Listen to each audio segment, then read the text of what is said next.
2014, bajo el suelo del Museo Municipal de Guayaquil fueron encontradas 7 osamentas humanas que llevaban casi 2 siglos enterradas. Pero lo que realmente inquieta no es solo haberlas encontrado, sino descubrir quiénes fueron, por qué terminaron allí y qué historia de la epidemia de 1842 podría haber quedado sepultada junto a ellos. Lo más inquietante es que este museo fue construido sobre los terrenos donde antiguamente estuvo la iglesia de San Agustín, un lugar que durante la epidemia fue utilizado para sepultar a los fallecidos. Hoy, bajo este mismo espacio, permanecen los restos de quienes vivieron aquella tragedia. Guayaquil tiene historias que conocemos por libros, fotografías y documentos, pero hay una historia que está justo debajo de nuestros pies. En el Museo Municipal de Guayaquil se encuentra una sala dedicada a uno de los momentos más devastadores de la ciudad, la epidemia de la fiebre amarilla en 1842. La epidemia llegó a Guayaquil en septiembre de 1842 y se extendió rápidamente por la ciudad. La enfermedad provocó miles de muertes. Algunas fuentes históricas calculan alrededor de 2.454 fallecidos. Pero lo que hace particularmente inquietante a este museo es que aquí no solamente se cuenta la historia. Aquí, justo debajo de donde estoy yo, fue donde enterraron a las víctimas de la fiebre amarilla. En septiembre de 1842, Guayaquil era una ciudad portuaria de aproximadamente 13.000 habitantes. La llegada de la fiebre amarilla desencadenó una crisis que rápidamente desbordó a la ciudad. Mientras aumentaban los contagios y las muertes, también crecía un problema inevitable: ¿dónde sepultar a tantas víctimas? Uno de los lugares relacionados con estas sepulturas fueron los terrenos de la antigua iglesia de San Agustín. Casi 2 siglos después, durante trabajos de adecuación del Museo Municipal, el pasado volvió a aparecer literalmente bajo el suelo. Fueron encontradas 7 osamentas humanas. La investigación académica realizada por la Universidad Ecotec identificó una mujer, un niño y 5 hombres adultos. No existe evidencia suficiente para afirmar que las 7 personas murieron específicamente por fiebre amarilla. Pero el lugar donde fueron encontradas tiene una conexión histórica con los espacios utilizados para sepultar a los fallecidos durante aquella época. Hoy sabemos cuántas fueron encontradas y a quiénes correspondían según su sexo y edad aproximada, pero sus historias personales siguen siendo desconocidas.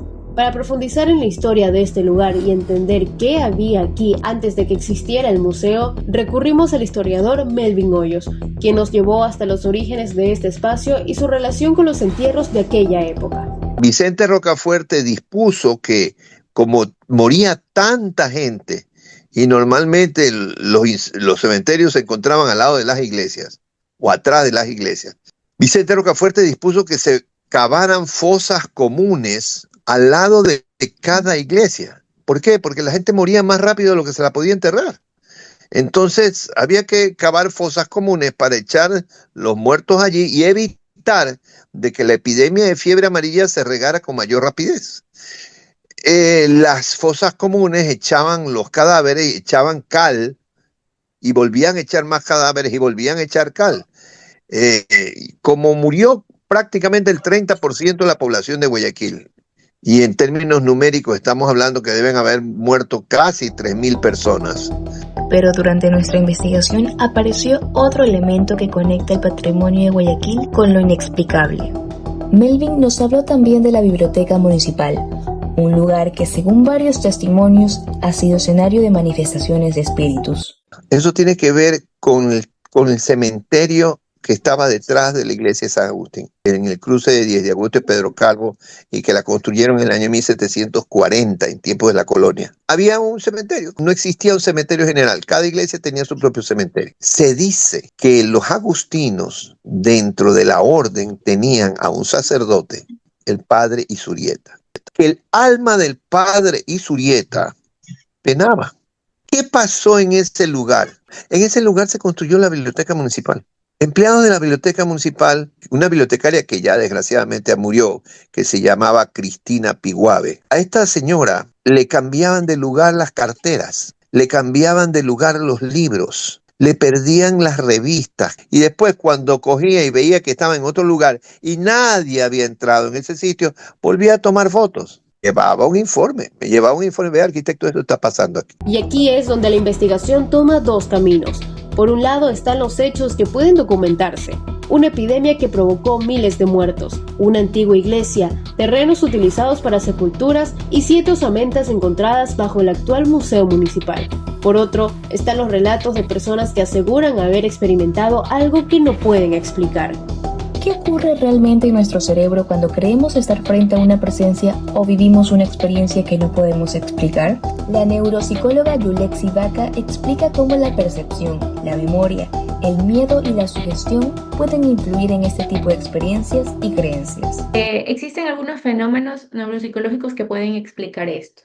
Uno de estos fenómenos es la pareidolia. Este de aquí hace referencia a que nuestro cerebro tiene la capacidad de encontrar patrones familiares dentro de los estímulos que estamos viendo. Porque justamente por la conectividad que existen de las redes neuronales entre zonas hipocampales, que son las relacionadas con la memoria, ¿ya?, con las zonas parietales que están relacionadas con la integración sensorial. Que una experiencia no pueda ser comprobada como paranormal no significa que la persona no lo haya vivido realmente.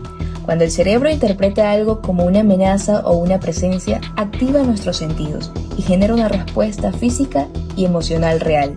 Sí son reales para quienes la experimentan, ¿ya? Es decir, a menos que exista una alucinación, nosotros podemos decir que la persona está percibiendo estímulos que no existen. Pero a nivel psicológico y del funcionamiento de la mente, pues sí, nosotros podemos explicar perfectamente por qué una persona puede interpretar que una sombra, un frío o un ruido sea interpretado como una experiencia paranormal. Incluso el hecho de estar tan hipersensibles a la percepción de ciertos estímulos por estar en algún lugar donde yo estoy convencido de que existe una experiencia paranormal puede hacer que juegue mucho con las ilusiones perceptivas, que no son lo mismo que las alucinaciones. Hoy, el Museo Municipal conserva estos restos como parte de la memoria de una ciudad que sobrevivió a una de sus mayores tragedias. Pero las historias sobre este lugar no terminan con lo que encontramos en los archivos. También quisimos saber qué se comenta puertas adentro, entre quienes pasan gran parte de su tiempo aquí. En algunas partes del museo dicen que se han presenciado algún tipo de movimientos, ruidos, sobre todo cuando el museo ya queda solo, ¿no?, cuando se cierran las puertas. Son relatos que forman parte de las experiencias que algunos trabajadores aseguran haber vivido, aunque no todos han percibido lo mismo. Y yo trabajo aquí en las noches, son 3 noches que nosotros pasamos aquí. Compañeros dicen que sí, han dado ronda, le han prendido las luces, ha habido ruidos como que lo han llamado y todas cosas así, pero yo personalmente no. Y después de escuchar a quienes trabajan dentro del museo, quisimos conocer la reacción de quienes llegan desde afuera. Sí, la verdad, un poquito de curiosidad sobre todo, porque es mi primera vez que vengo acá también, y ver las pinturas, ahorita que estoy viendo lo que está aquí, pues se siente un ambiente raro, y también las tumbas que están más aquí abajo. Después de conocer la historia de este lugar, quisimos saber qué ocurre cuando son los propios visitantes quienes se enfrentan a ella.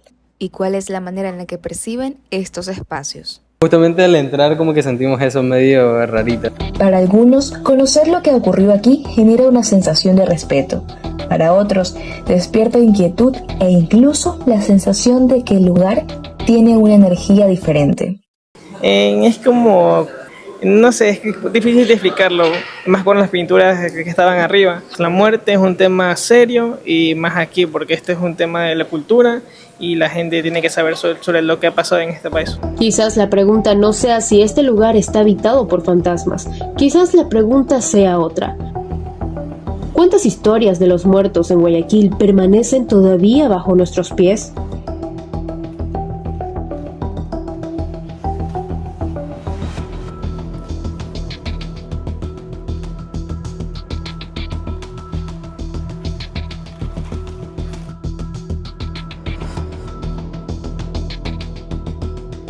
Porque algunas historias simplemente se niegan a desaparecer.